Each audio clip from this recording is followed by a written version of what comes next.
జువ్వి ఆకుల కషాయం.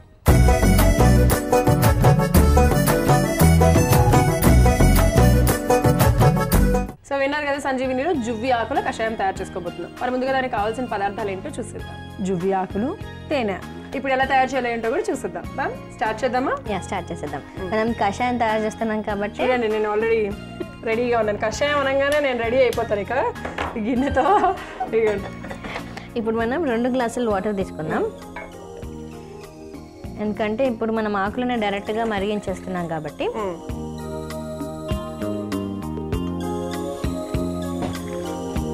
సో జువ్వి చెట్టు అంటే చాలామంది వినే ఉంటారు, కానీ ఐడెంటిఫై చేయడానికి మాత్రం కొంచెం ఇబ్బంది పడతారు. ఎందుకంటే సిమిలర్గానే ఉంటాయి అనమాట. రావి చెట్టు అయితే మనం క్లియర్గా తెలిసిపోతుంది. ఈ జువ్వి చెట్టు, మర్రి చెట్టు, మేడి చెట్టు ఇవన్నీ కూడా కొంచెం సిమిలర్గానే ఉంటాయి. సో ఇక మంచి ఐడెంటిఫికేషన్ ఏంటంటే ఇలా ఒక స్టెమ్ ఉంటుంది కదా, సో ఇలా చిన్న చిన్న అంటే ఫ్రూట్స్ లాగానో ఇవి ఉంటాయి అన్నమాట. సో దాని చుట్టూతర ఆకులు ఉంటాయి అనమాట. అండ్ ఒక ఆకు పక్కన 2 ఇలా ఉంటాయి అన్నమాట. సో ఇవి జువ్వి ఆకులను మనం ఐడెంటిఫై చేయొచ్చు.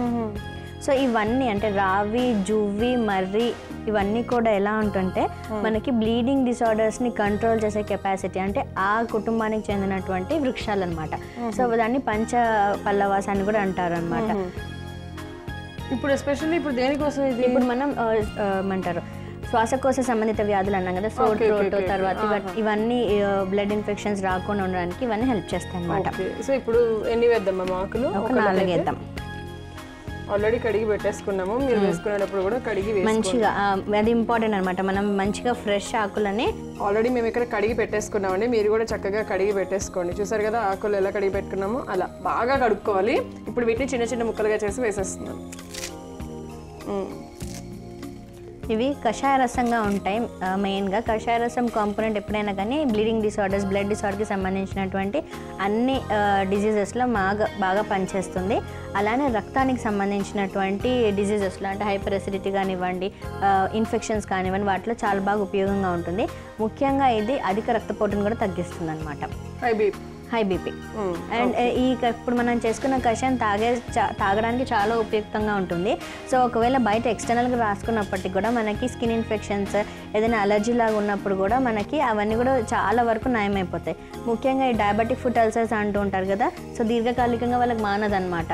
సో అలాంటి వాళ్ళు రోజు ఇలా కషాయం తోటి వాళ్ళు మంచిగా దాన్ని ప్రక్షాళన చేసుకుంటారు. అంటే ఈ వాటర్ తోటి మంచిగా కడుక్కున్నట్లయితే అలా కూడా చేసుకోవచ్చు. అలా మా ఆకులను చక్కగా పేస్ట్ లాగా చేసేసి దాంతో ఒక 2 to 3 minutes మనము ఎక్కడైతే పుండు ఉంటుందో మర్దన అవసరం, జస్ట్ అలా ఉంచినప్పటికి కూడా మనకి అక్కడ బ్యాడ్ బ్లడ్ ఏదైతే ఉంటుందో అదంతా కూడా మనకి క్రమంగా పోతూ ఉంటుంది అనమాట.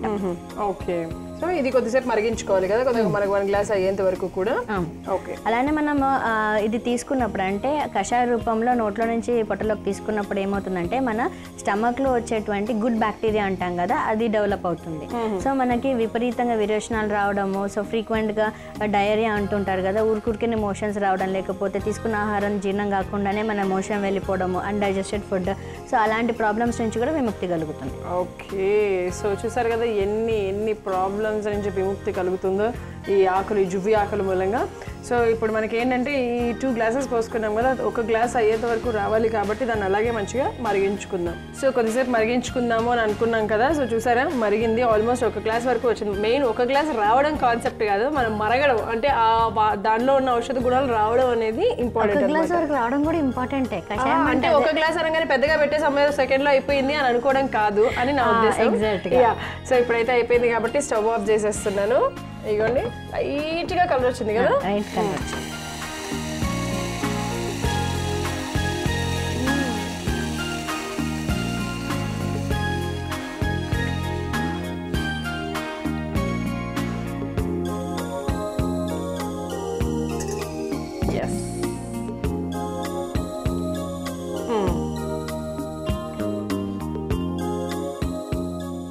సో ఇప్పుడు మనం దీనిని మంచిగా వడబోసేసుకున్నాం కదా, ఇప్పుడు కొంచెం చల్లారిన తర్వాత తేనె వేసేసుకుందాం. తేనె వేసుకొని మనం తాగేసేయచ్చు.